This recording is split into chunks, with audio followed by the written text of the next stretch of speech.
입니다. 사랑과 은혜가 풍성하신 아버지 하나님, 지난밤도 주님의 평강 가운데 쉼을 누리게 하여 주시고 기적의 새날을 열어주시니 감사를 드립니다. 주님이 아침 진리의 말씀을 통하여 우리의 잠자는 영혼이 깨어나게 하여 주시고 낙심한 우리의 마음은 새 힘을 얻는 시간이 되게 하여 주옵소서. 주님, 우리의 신앙이 날마다 더욱 성숙하기를 원합니다. 내 뜻 내 소원만을 고집하는 어린아이와 같은 신앙에서 이제는 벗어나게 하여 주시고 아들이시면서도 고난을 통하여 순종을 배우신 예수님을 본받는 저희가 되게 하여 주옵소서. 유일한 구원의 이름 되시는 예수님의 이름으로 기도드리옵나이다. 아멘. 하나님 말씀 구약 말라기 2장 1절부터 16절까지 말씀입니다. 말라기 2장 1절부터 16절까지 한 목소리로 합독하시겠습니다. 너희 제사장들아, 이제 너희에게 이같이 명령하노라.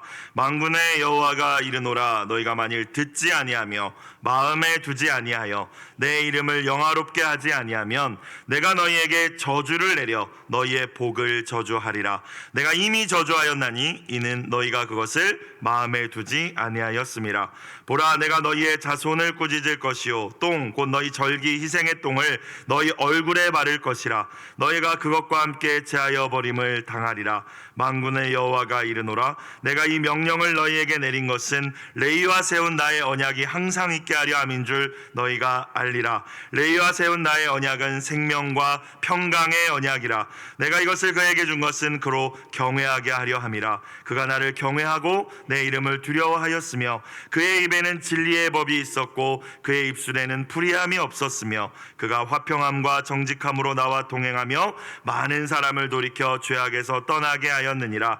제사장의 입술은 지식을 지켜야 하겠고 사람들은 그의 입에서 율법을 구하게 되어야 할 것이니 제사장은 만군의 여호와의 사자가 됨이거늘 너희는 옳은 길에서 떠나 많은 사람을 율법에 거스르게 하는도다. 나 만군의 여호와가 이르노니 너희가 레위의 언약을 깨뜨렸느니라. 너희가 내 길을 지키지 아니하고 율법을 행할 때 사람에게 치우치게 하였으므로 나도 너희로 하여금 모든 백성 앞에서 멸시와 천대를 당하게 하였느니라 하시니라. 우리는 한 아버지를 가지지 아니하였느냐? 한 하나님께서 지으신 바가 아니냐? 어찌하여 우리 각 사람이 자기 형제에게 거짓을 행하여 우리 조상들의 언약을 욕되게 하느냐? 유다는 거짓을 행하였고 이스라엘과 예루살렘 중에서는 가증한 일을 행하였으며 유다는 여호와께서 사랑하시는 그 성결을 욕되게 하여 이방신의 딸과 결혼하였으니 이 일을 행하는 사람에게 속한 자는 깨는 자나 응답하는 자는 물론이요 만군의 여호와께 제사를 드리는 자도 여호와께서 야곱의 장막 가운데에서 끊어버리시리라. 너희가 이런 일도 행하나니 곧 눈물과 울음과 탄식으로 여호와의 제단을 가리게 하는도다. 그러므로 여호와께서 다시는 너희의 봉헌물을 돌아보지도 아니하시며 그것을 너희 손에서 기꺼이 받지도 아니하시거늘 너희는 이르기를 어찌 됨이니까 하는도다. 이는 너와 네가 어려서 맞이한 아내 사이에 여호와께서 증인이 되시기 때문이라. 그는 너의 짝이요 너와 서약한 아내로되 네가 그에게 거짓을 행하였도다. 그에게는 영이 충만하였으나 오직 하나를 만들지 아니하셨느냐? 어찌하여 하나만 만드셨느냐? 이는 경건한 자손을 얻고자 하심이라. 그러므로 너의 심령을 삼가 지켜 어려서 맞이한 아내에게 거짓을 행하지 말지니라. 이스라엘 하나님 여호와가 이르노니 나는 이혼하는 것과 옷으로 학대를 가리는 자를 미워하노라. 만군의 여호와의 말이니라. 그러므로 너희 심령을 삼가 지켜 거짓을 행하지 말지니라. 아멘. 오늘도 우리에게 허락하신 귀한 진리의 말씀 앞에 마음과 귀를 열어 청종하는 모든 분들이 되시기를 주님의 이름으로 축복합니다. 어제 말씀 말라기 1장 말씀 내용을 다시 생각해 볼까요? 유다 백성들은 아버지 되시며 주인 되시는 하나님을 공경하지도 않고 또 두려워하지 않는다고 하나님께서 말라기를 통하여서 말씀하셨습니다. 오히려 백성의 지도자들이었던 제사장들이 앞장서서 하나님의 이름을 멸시했다라고 하셨죠. 제사장들은 우리가 언제 주님의 이름을 멸시하였습니까? 라고 반문했지만 하나님께서는 너희가 눈멀고 절뚝거리고 병든 제물을 내 제단에 바치며 내 제단을 더럽혔다라고 저들의 행태를 고발하셨습니다. 심지어 성전문을 걸어 잠갔으면 좋겠다고까지 하나님께서 한탄하셨죠. 그러니까 예배 그렇게 드릴 거면 드리지 않았으면 좋겠다라고까지 하셨습니다. 하지만 안타깝게도 이 말씀을 들은 제사장들이 하나님의 말씀을 듣고 즉시 회개하려 했던 것 같지는 않습니다. 오늘 다시 한번 제사장들에게 하나님의 말씀이 임하고 있습니다. 2장 1절 다시 보겠습니다. 너희 제사장들아 이제 너희에게 이같이 명령하노라.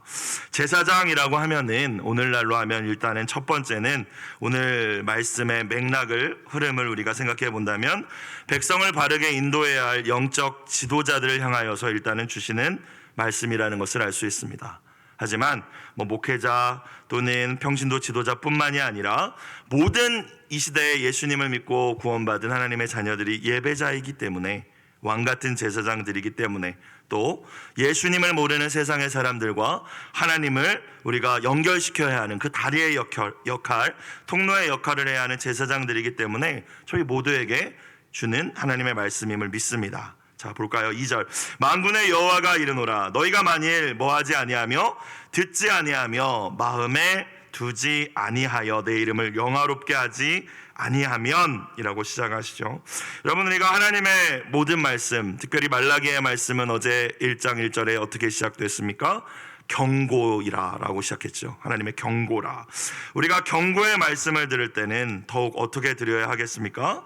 명심해야 할 줄로 믿습니다. 오늘 마음에 둔다라는 표현이 반복되는데요. 2절에서 듣지 아니하며 마음에 두지 아니하여 이 제사장들이 이스라엘의 제사장들이 그러하지 않았습니까? 명심하지 않았다라는 겁니다. 여러분 하나님께서 우리에게 특별히 우리의 죄를 드러나게 하시고 돌이키게 하시는 경고의 말씀을 주실 때 명심하실 수 있는 귀한 지혜가 있으시기를 주님의 이름으로 축복합니다. 심장에 새겨야 된다는 것이죠. 여러분 우리가 말씀 앞에서 귀 기울이지 않으면 결코 마음에 둘 수 없습니다. 우리가 제대로 듣지 않았는데 어떻게 마음으로 이 말씀을 둘 수 있겠습니까? 또 마음에 두지 않은 말씀은 결코 우리의 삶에 영향을 미칠 수가 없습니다. 생각도 못하는데. 지난 주일의 말씀 제목이 무엇입니까 여러분? 여러분에게 던져주셨던 여러분의 가슴에 심겨주셨던 하나님의 음성은 무엇이셨습니까? 오늘 이제 화요일인데 이틀 지났는데 여러분 정말 마음에 두고 계십니까? 마음에 두지 않는 말씀을 어떻게 우리가 살아낼 수 있겠습니까? 그래서 오늘 하나님께서는 제사장들에게 먼저 너희가 순종 안 했다라는 말을 하시기 앞서서 너희가 내가 말한 거를 듣지 아니하며 마음에 안 뒀다라고 먼저 얘기합니다. 저와 여러분은 어떠십니까? 하나님이 매 주마다 아니 매 일마다 매일 새벽마다 말씀을 주고 계시는데 그 말씀은 얼마나 마음에 두고 계십니까? 그래서 내 이름을 영화롭게 하지 아니하면 그 말씀을 듣고 마음에 두어서 회개하지 않고 나를 계속 멸시하여 지금 하는 것처럼 계속 찌꺼기 제물을 드리며 예배한다면 이런 말이죠. 말씀을 듣지도 않고 마음에 두지도 않아서 내 이름을 영화롭게 하지 아니하면 그러니까 회개하지 아니하면 이라는 의미입니다. 하나님 뭐라고 말씀하십니까? 내가 너희에게 뭐를 내려? 저주를 내려 너희의 복을 저주하리라. 너희의 복을 저주하리라 라는 말은 내가 전에 너희에게 주었던 그 복도 저주로 바꾸겠다라는 무서운 말씀입니다. 우리에게는 우리의 자녀들에게는 임하지 않았으면 하는 말씀입니다. 여러분 근데 무엇이 그 조건입니까? 다시 2절을 들여다보시면 하나님의 말씀을 귀 기울여 듣고 그 말씀을 마음에 두어서 돌이킬 때에 우리에게 주신 오히려 저주가 복이 될 줄로 믿으시기를 주의 이름으로 축원합니다. 회개하면 반대가 되는 거잖아요. 반대로 읽으면. 그런데 그렇지 않는다면 이미 주신 복도 저주로 하나님께서 바꾸시겠다라고 경고하고 계십니다. 그러면서 이미 저주하였다라고 이야기하죠. 지금 이스라엘이 황폐함 가운데에서 영적인 갑갑함 가운데에서 나오지 않은 것은 이미 하나님의 저주가 시작되었기 때문입니다. 이는 너희가 그것을 마음에 두지 아니하였습니다. 내가 계속 선지자들을 통해서 이야기하는데 너희는 계속 마음에 두지 않는구나. 아무리 이야기하여도 너희가 계속 똑같이 사는구나. 이 말씀이잖아요.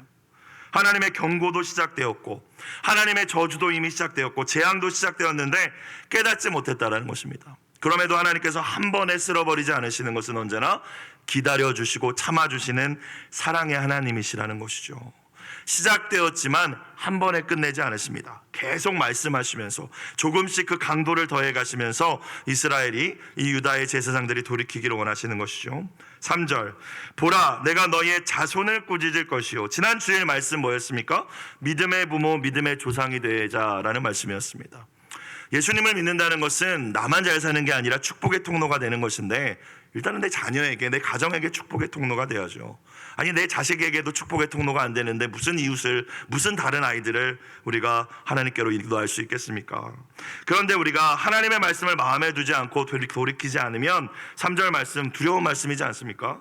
너희로 인해서 너희 자손을 벌하겠다라는 말씀이에요. 너희만 힘들게 하는 게 아니라 너 때문에 네 자식도 힘들 거야 라는 말씀이지 않습니까? 여러분 두려운 말씀입니다. 오늘 말씀 정말 말라기서를 보면 참 불편해요. 표현이 엄청 강하다는 것을 어제 말씀에서도 우리가 발견할 수 있지 않았습니까? 하나님께서 포로 70년에서 돌아와서까지 돌이키지 않는 유다 백성을 향하여서 이렇게 말씀하실 수밖에 없었던 거예요. 이 지경을 만나면서까지도 동일한 죄를 범하는 이 유다 백성에게 이렇게 말하실 수밖에 없는 거예요. 하나님 너무하시네, 어떻게 이런 말씀을 하시지가 아니라 지금 너무한 것은 유다 백성이라는 거예요. 하나님 앞에서 저와 여러분은 어떠십니까? 저도 자신을 돌아보면 항상 그런 건 아니었지만, 오해하지 마십시오. 항상 그런 건 아니었지만 하랑이가 뭐 갑자기 아프다든지 아들이 어떤 일들이 있을 때 돌아보면 하나님이 저를 깨닫게 하시는 사인이실 때가 저의 경우는 많았습니다. 여러분은 어떠십니까? 내가 너희의 자손을 꾸짖을 것이요 똥 곧 너희 절기 희생의 똥을 얼굴에 바를 것이라. 제물을 구약의 예배는 제사였으니까요. 제물을 죽이고 각을 뜨고 하는 과정에서 버려야 될 내장이나 이 똥 같은 것들은 어떻게 했습니까? 하나님의 제단에 올려서 태워드리지 못했기 때문에 다 이렇게 처리해서 바깥에서 버렸습니다. 그런데 그것을 얼굴에 바를 것이다, 수치스럽게 할 것이다. 너희가 나에게 그런 예물을 드리면서 날 멸시했어? 나는 그 제물의 똥을 너희 얼굴에 발라줄게. 여러분 이런 말씀이지 않습니까? 여러분 언제나 하나님을 존경하는 자를 하나님께서 존중해 주시고 하나님을 멸시하는 자를 하나님 멸시하신다는 말씀을 기억하실 수 있기를 주님의 이름으로 부탁드립니다. 너희가 그것과 함께 똥과 함께 제하여 버림을 당할 것이다. 예수님께서도 맛 잃은 소금 이야기를 하시지 않았습니까? 맛을 내야 되는데 우리가 하나님의 말씀에 순종하는 삶을 통해서 빛을 내고 맛을 내야 되는데 소금이 맛을 잃어버렸다면 밖에 버려져 사람들에게 밝힐 수밖에 없죠. 수치를 당할 수밖에 없습니다. 오늘날 우리 한국교회의 모습이 혹시 이 모습은 아닌지를, 우리의 모습이 이 모습은 아닌지를 돌아봐야 할 줄로 믿습니다. 4절, 만군의 여호와가 이르노라 내가 이 명령이라는 것은 지금 계속 말씀하고 계시는 것들, 너희가 어떻게 제사장들이 어떤 제물을 드려야 하며 너희가 나를 멸시해서는 안 되며, 지금 이 명령을 너희에게 내린 것은 레위와 세운 나의 언약이 항상 있게 하려 함인 줄 너희가 알아야 한다라고 4절에서 말씀하십니다. 이스라엘의 12지파 가운데 하나님께서는 한 지파를 구별하셨습니다. 레위 지파였습니다. 레위 지파는 자신의 먹고 사는 일, 생업에 종사할 수 없었고 성소 성막에서 하나님을 예배하고 제사하는 일을 섬겨야 했습니다. 특별히 오늘 제사장을 이야기하시는 거거든요. 지금 이 언약이 하나님이 아니라 너희가 이 언약을 깨어뜨릴 위험에 처해 있다라고 말씀을 4절에서 하고 계시는 거예요. 5절, 레위와 세운 나의 언약은 어떤 언약이었다고 하십니까? 생명과 평강의 언약이었다고 말씀하십니다. 여러분 하나님께서 우리에게 언약을 맺으실 때 언제나 우리에게 생명과, 진짜 생명과 평강을 주시기 위하여서 언약을 맺으신다는 사실을 기억하실 수 있기를 주님의 이름으로 축복합니다. 레위 지파를 괴롭히기 위해서 레위와 언약을 맺으신 것이 아니고 저와 여러분과도 예수 그리스도의 보혈을 통하여서 새 언약을 맺으신 이유는 자녀 삼아 주시기 위함이잖아요. 그죠? 구원하여 주시기 위함이지 않습니까? 영원한 생명을 주시고 이 땅에 평강을 누릴 수 없는 이 땅에서도 평강을 누리며 천국을 맛보아라. 그래서 하나님께서 언약을 주신 것이죠. 마찬가지로 레위와 제사장들과 세운 언약도 마찬가지였다는 거예요. 너희도 생명과 평강의 언약을 누리고 너희를 통하여서 백성들이 바르게 하나님을 예배하고 하나님을 따를 때 그들도 이 생명과 평강을 누리게 하시겠다라는 언약이었습니다. 그러니까 누구보다 잘해야 되는 건 제사장들이었다는 것이죠. 여러분, 아직도 예수님을 모르는 사람들이 세상에서 죄짓고 방황하는 건 당연한 일인데, 누구보다 잘해야 되는 것은 저와 여러분, 왕같은 제사장으로 불러주신 저와 여러분이라는 사실을 이 아침 깨달으실 수 있기를 주님의 이름으로 축복합니다. 특별히 가정 가운데 믿음이 다 연약하다면, 내가 하나님 앞에 나 하나가 온전히 믿음 안에 서 있다면 내가 중요하다는 거예요. 나와 이 생명과 평강의 언약을 주님이 맺어주셨다는 거예요. 나에 따라서 우리 가족과 우리 자녀가 달려있다는 것이고, 나에게 우리 목장이 달려있다라고 주님 말씀하십니다. 내가 너와 그 언약을 맺었다라고 오늘 말씀하세요. 그런데 레위 자손이, 레위 지파가, 제사장들이 그 언약을 제대로 이행하지 못했던 것입니다. 내가 이것을 그에게 준 것은, 레위 지파 제사장에게 준 것은 그로 뭐하게 하려 함이라? 경외하게 하려 함이라는 거예요. 하나님을 좀 두려워할 줄 알려고 이 언약을 맺은 거라는 거예요. 그가 나를 경외하고 내 이름을 두려워하였으며, 여기서 이제 그는 이제 하나님의 이 언약을, 레위 지파와 제사장들과 맺은 언약을 충실히 이행했던 제사장들을 의미합니다. 충실히 이행했던 자들은 나를 경외하고 나를 두려워했다라는 거예요. 그런데 지금 유다 백성의 제사장들은 그러지 않다라고 하나님 말씀하시는 것이죠. 6절로 가볼까요? 충실한 제사장의 모습이 계속 나옵니다. 충실한 제사장의 입에는 뭐가 있었고? 진리의 법이 있었대요. 그래서 하나님의 말씀으로 백성들을 바른 길로 인도했다라는 거예요. 사랑하는 여러분, 우리가 가정에서는 다 부모님들이시지 않으시겠습니까?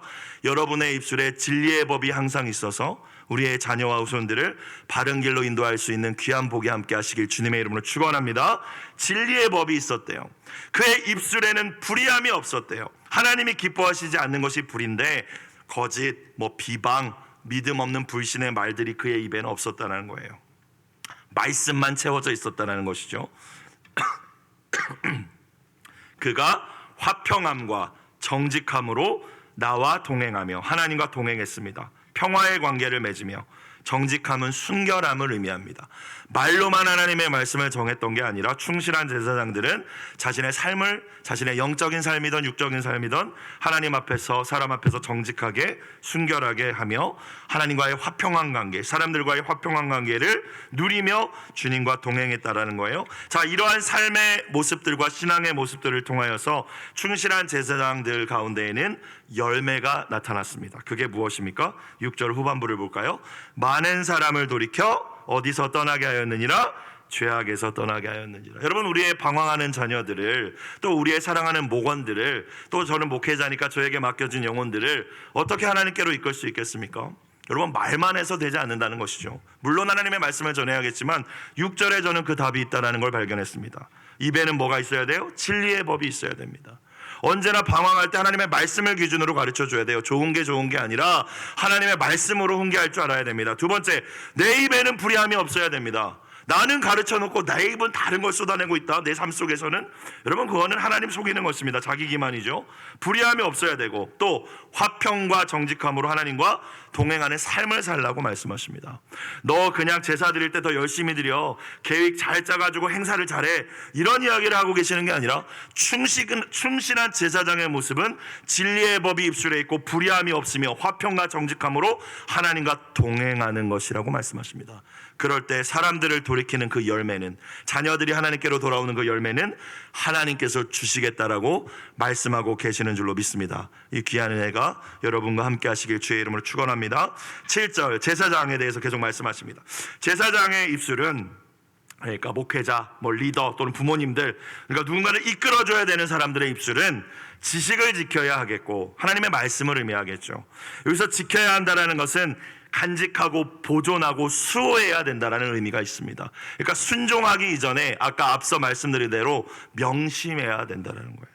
여러분, 간직하지 않은 말씀은 순종할 수 없습니다. 내 머리에서 말씀이 돌지 않는데 어떻게 무엇을 순종합니까, 우리가 도대체, 그죠? 그러니까 일단은 입술이 지식을 간직해야 된다라고 이야기하죠.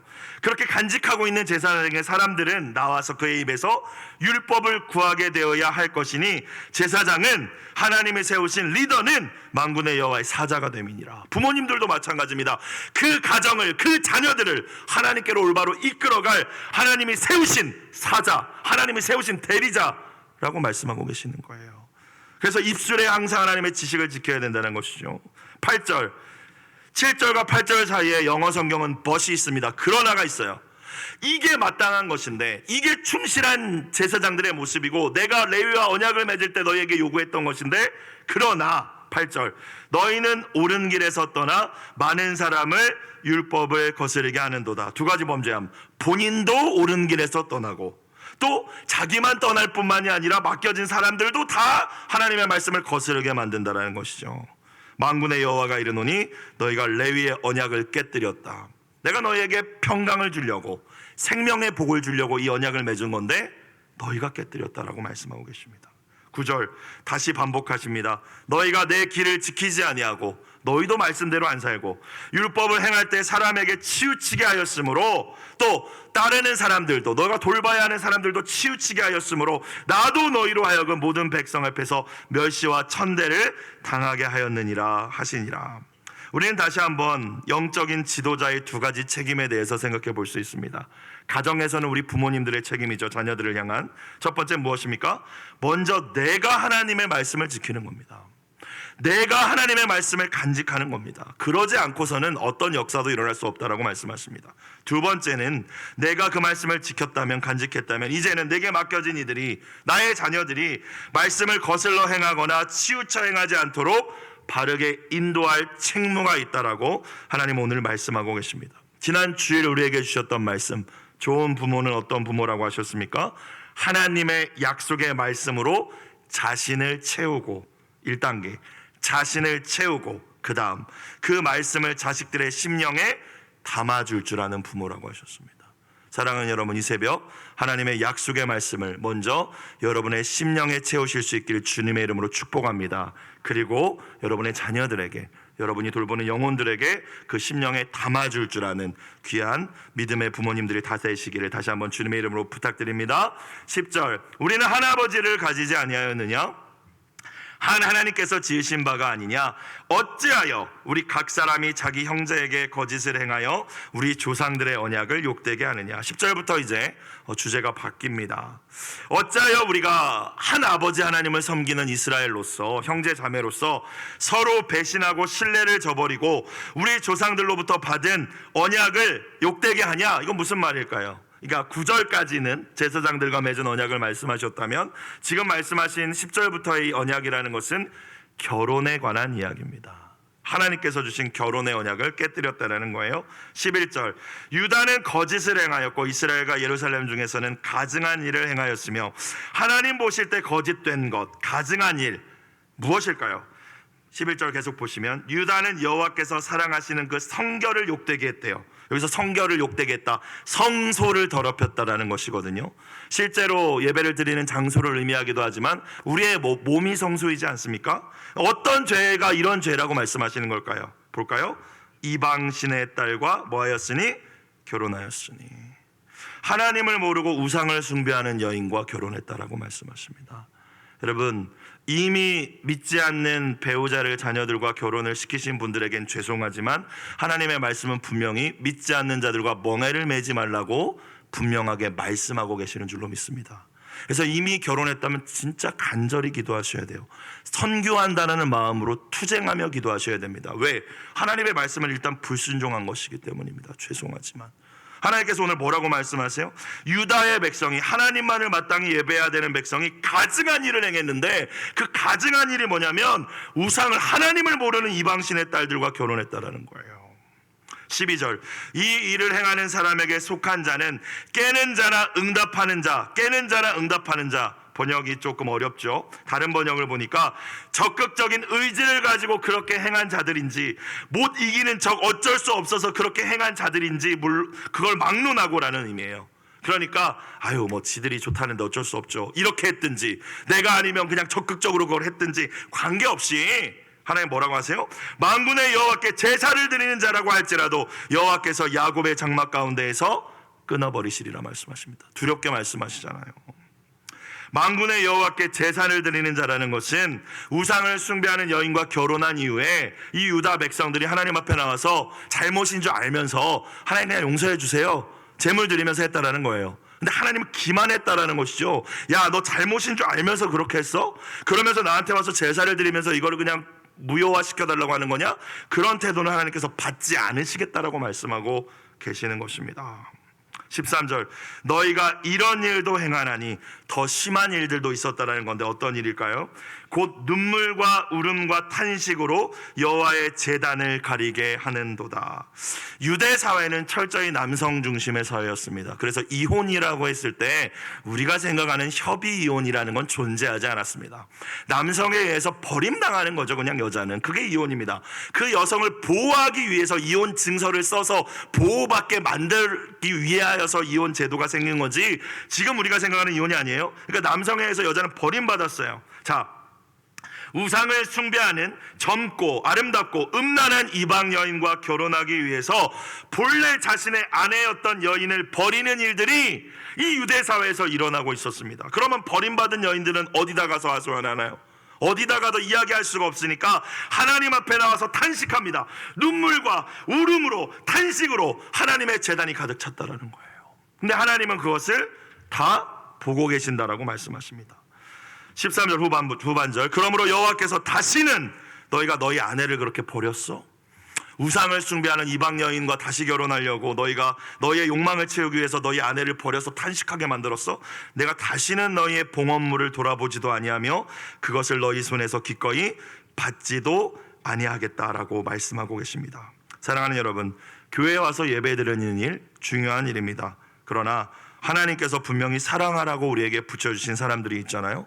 가장 가까이는 가족. 여러분, 우리가 우리에게 맡겨주신 사랑하라고 하신 가족도 사랑하지 않고 상처 주고 탄식하게 만들면서 아무렇지도 않게 교회에 와서 찬양하고 기도한다? 하나님 오늘 말씀하십니다. 네가 드린 예물 난 못 받겠는데 라고 말씀하세요. 여러분, 예수님께서 그렇게 말씀하셨습니다. 예수님께서도 예물 드리러 가는 길에 형제한테 네가 잘못한 일이 생각나? 원망받는 일이 생각나? 예물 잠깐 내려놓고 가서 화해하고 와서 드려라라고 말씀하셨습니다. 여러분, 귀한 은혜가 우리 가운데 돌이킴이 있으시기를 주님의 이름으로 축복합니다. 14절, 너희는 이르기를 제사를 하나님이 예물을 받아주시지 아니하시니까 어찌 됨이니까 자신이 한 일은 돌아보지 않고 자신이 자신의 아내를 버리고 신뢰를 깨뜨리는 일은 돌아보지 않고 왜 내 예배 안 받아줍니까? 왜 내 기도 응답 안 해줍니까? 이런다라는 거예요. 뭐라고 말씀하십니까? 이는 너와 네가 어려서 맞이한 아내 사이에 여호와께서 증인이 되시기 때문이라. 그는 너의 짝이요 너와 서약한 아내로되 내가 그에게 거짓을 행하였도다. 15절, 그에게는 영이 충만하였으나 15절에 그는 하나님이십니다. 하나님에게는 영이 충만하였으나 오직 하나를 만들지 아니하셨느냐? 어찌하여 하나만 만드셨느냐? 하나님은 충분히 단번에 창조하실 때 수많은 사람들을 한 번에 창조하실 만큼의 능력이 있으신 분이시지만 하나님의 방법은 무엇이었습니까? 남자 하나 여자 하나를 만드시고 둘이 한 몸이 되어서 둘이 한 영이 되어서 하나님께서 인류가 이 땅에 번성하게 하시지 않으셨습니까? 그걸 이야기하는 것입니다. 이는 경건한 자손을 얻고자 하심이라. 결혼과 선을 창조하신 분이 하나님이시고 그것의 목적은 거룩이라고 말씀하고 계십니다. 그러면서 유다의 백성들을 하나님께서 책망하시는 거죠. 너희가 이방 여인과 결혼하기 위해서 너희의 아내를 버려? 너희의 아내에게 함부로 해? 하나님 이 부분에 대해서 말씀하고 계신 거예요. 15절 후반부, 그러므로 뭐를 지켜서 너의 심령을 삼가 지켜 어려서 맞이한 아내에게 거짓을 행하지 말지니라. 16절, 이스라엘 하나님 여호와가 이르노니 나는 이혼하는 것과, 이혼에 대해서 말씀드렸습니다. 이 시대의 이혼은 버리는 겁니다. 여자를 옷으로 학대를 가리는 자를 미워하노라. 아내를 하도 학대해서 자신의 옷처럼 입고 있는 것을 의미하는 거예요. 옷으로 학대를 가린다는 것은 이것을 미워한다고 하나님 말씀하십니다. 만군의 여호와의 말이니라. 그러므로 너희 심령을 삼가 지켜 거짓을 행하지 말지니라. 매일 성경 왼편의 해설을 보니까 이렇게 나와 있었습니다. 결혼은 남자와 여자의 약속을 넘어서 하나님을 증인으로 모시고 체결한 언약입니다. 그러므로 하나님을 배제한 이방 딸과의 결혼이나 결혼한 배우자를 버리고 학대하는 것은 다 하나님을 업신여기는 행위입니다. 하나님을 경외하며 영화롭게 하는 일은 멀리 있지 않습니다. 가장 가까이에 있는 배우자를 존중하고 그에게 자기 의무를 다하는 것입니다. 귀한 은혜가 여러분과 함께 하시길 주의 이름으로 축복합니다. 기도드리겠습니다. 사랑과 은혜가 풍성하신 아버지 하나님, 언제나 저희가 거짓을 버리고 하나님과 사람들에게 진실한 사랑을 베푸는 사람이 되기를 원합니다. 부모된 우리 자신이 먼저 하나님의 말씀의 사람이 되게 하여 주시고, 우리의 자녀들에게 본을 보이며 그들의 심령에 말씀을 심어줌으로 거룩한 자녀들로 세워가게 하여 주시옵소서.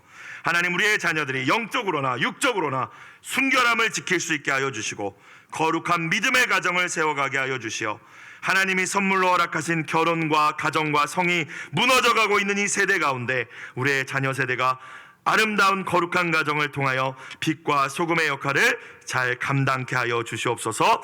예수님의 이름으로 기도드리옵나이다. 아멘.